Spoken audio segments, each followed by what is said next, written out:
I finished Wuthering Heights and absolutely did not know how I felt about it. It was the first book that left me completely speechless and unable to articulate my feelings about it. So I read it again and I annotated it. And this is my spoiler-free review.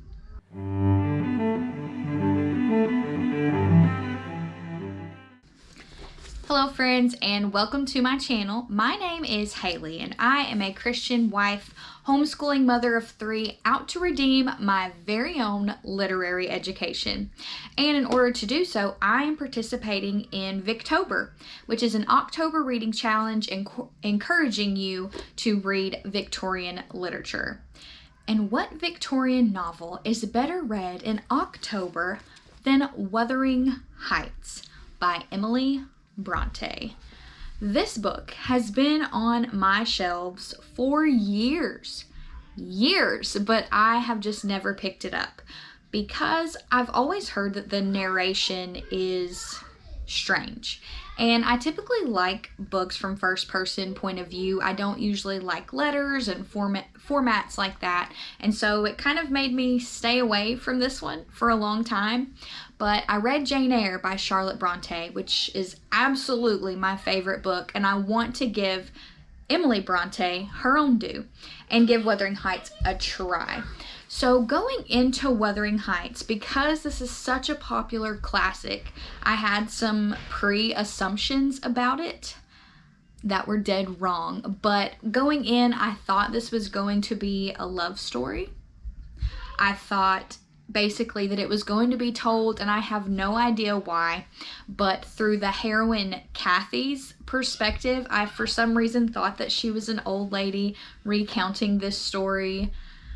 That was absolutely not true, and I thought it was just some great love story. I've always heard of Kathy and Heathcliff, but Heathcliff being kind of a villainous character. So that's what I thought about Wuthering Heights going in, and that's not what Wuthering Heights was at all. My jaw continued to drop throughout this entire book, and it's honestly no wonder I could not articulate my feelings once I finished it. So Wuthering Heights is the name of a home where the Earnshaw family lives and where the mysterious orphan Heathcliff comes to live with them. However, a lot of the family rejects Heathcliff and sort of belittles him and treats him like a servant, but Kathy befriends him. Not only befriends him, but they form this great relationship, this great, passionate, romantic love, and things don't exactly go the way they should have because these are horrible people. And so they intermingle with the family that lives in the neighborhood at Thrushcross Grange, and this family is the Lintons. There is a brother and sister pair, and these heroes, heroines, they all meet up. Chaos ensues, and this is not a love story. This is a revenge story. Because things don't go according to the hopes and dreams of Heathcliff, he plots revenge on everyone, and I dare say he gets it, actually. This book was kind of confusing at first because, like I said, the narration is supposed to be different. So you actually hear the story from the servant's point of view. The servant's name is Nellie. She has served Kathy and Heathcliff's family for a few generations now, and she has seen them grow up and go through all of these things. And so she tells this story to a Mr. Lockwood, who is the new tenant of Thrushcross Grange, and he wants to know why in the world Heathcliff, who owns the property, is basically such a jerk. Why is everyone so miserable and cold? This isn't normal. This little world within these two properties feels whisked away from everything else. It's very moody and dark and atmospheric and windy. It's really perfect for fall or winter. But he's kind of shocked at the character of the people that he meets because they're all just terrible and rude. And so he inquires Nellie to tell him a little bit about the family's history and what's going on. And he is completely enthralled in the story. You don't get a ton of his perspective because Mr. Lockwood is kind of a means to the end to tell the story. So you can picture yourself as the reader, as Mr. Lockwood, and Nellie, the servant, is recounting this tale. She is spilling the tea on Wuthering Heights and everything that has happened there. And your jaw just drops and drops and drops and drops and drops as she goes on. And how in the world is it possible that you are so intrigued by such horrible people who do such horrible things? I actually don't know, but I think it's the literary genius of telling this story through the eyes of a servant.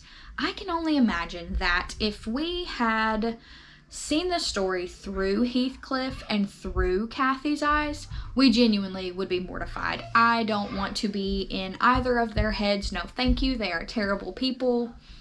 No. But because you were hearing this story told to you through a servant who experienced it, it's very, very intriguing and entertaining, and you cannot help but learn the fate of these characters that you meet. And so this book also surprised me in that it's sort of a multi-generational story. So I thought the book really centered around Heathcliff and Kathy throughout the whole thing. And that's actually not the case. There is a whole second generation, the children, that come into play and have a story of their own. And in fact, the children are kind of the ones I'm rooting for, although they also have their own faults and flaws and problems. Definitely not as bad as the first generation. But I was really, really intrigued with their story because I was rooting for them and bad things just kept happening. And so, like I said, what makes a dark tale so good and interesting? The writing and the way it was told. Emily Bronte's writing is so poetic and beautiful. She really creates an atmosphere and creates characters that are, as awful as they are, incredibly interesting.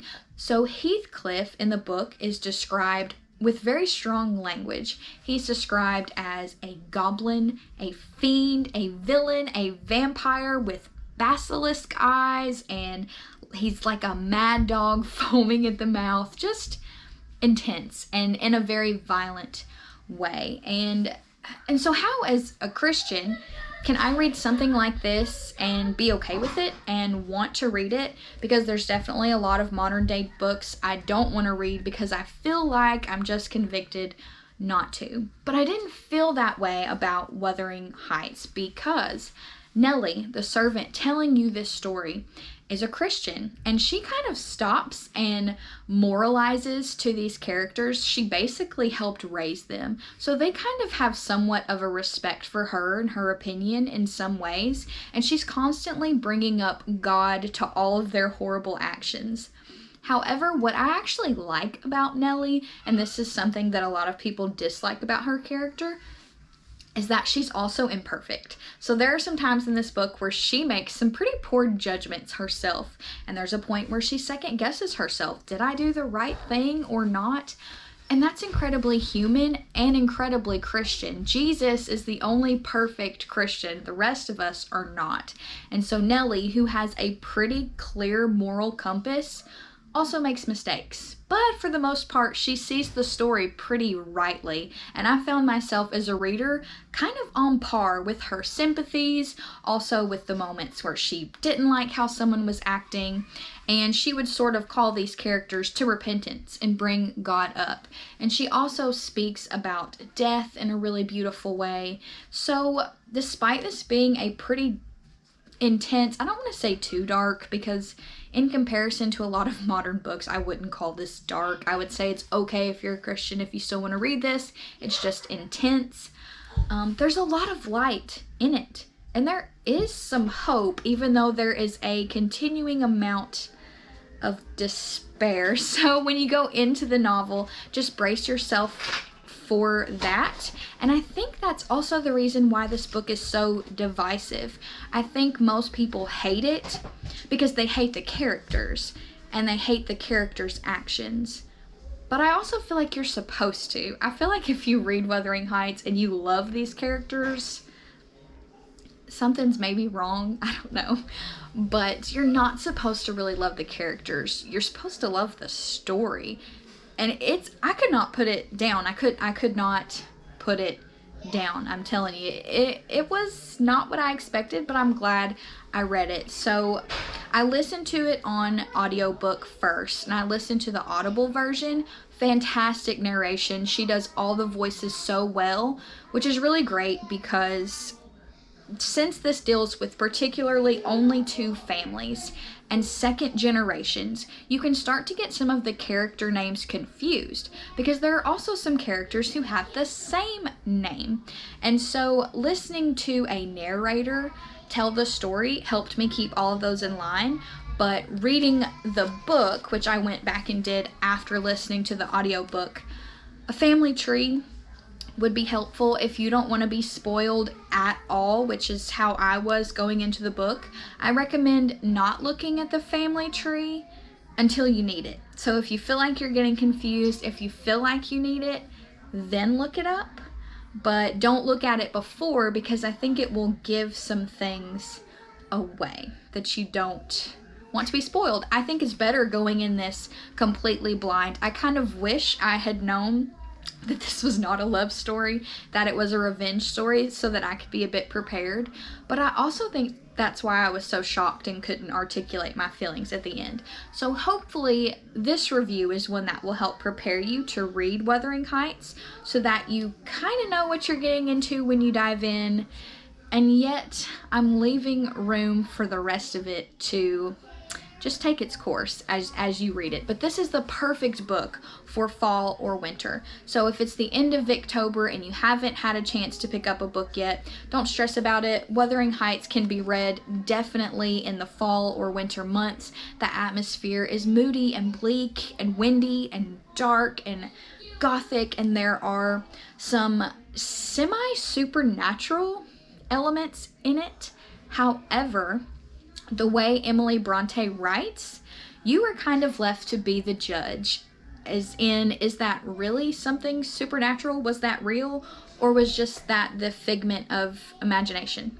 And you kind of get to decide as the reader, and you also kind of get to decide as the reader how you feel about these characters. I thought that was a really masterful way that Emily Bronte seemed to write about these characters without pronouncing exact judgments on them. You're kind of left to do that as the reader yourself, which is fascinating. I have so many thoughts about this book, and because of that, I wanted to do a spoiler-free review, which is what this is, and I'm also going to film a spoilery book discussion, so that if you've read Wuthering Heights and you want to know all of my specific thoughts about everything, you can read the book, or if you've already read the book, you can come and vent and gush with me, because this book is just a lot. It's a lot. But it's worth it. It's worth trying. If you find yourself reading it and you don't like it, I think if you give yourself a few weeks to sit on it, you'll probably still find yourself thinking about the story, because even though the story isn't necessarily likable, it's intriguing and engaging, and this is definitely a book I will pick up again. So yeah, I think it's worth giving it a shot if you have not read Wuthering Heights. So I hope this book review was helpful. If you've read Wuthering Heights, please let me know what you thought of it in the comments, because I am so ready to talk about this book with someone. And stay tuned to my spoilery book discussion of Wuthering Heights. I'll see you next time. Happy Victober!